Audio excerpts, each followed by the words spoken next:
Don't you have other big fishes, Hindi big mo ba drug lords? nababasa yung mga dyaryo? Siguro nakikita mo naman ginagawa ng PIDEA. For the past 2 months, we were able to confiscate worth 5 billion pesos. Did you know that? So lahat ng May sektor drug lord, ginagawa sir. natin. May drug lord na na-arrest. Yes. We are now focusing on international drug syndicates. Hindi mo pwede kasing sabihin lang na ito lang ang tirahin namin. Lahat, pati kabataan, tinutulungan namin.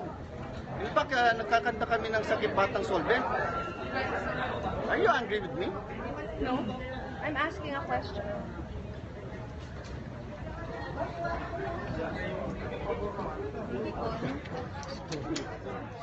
Story.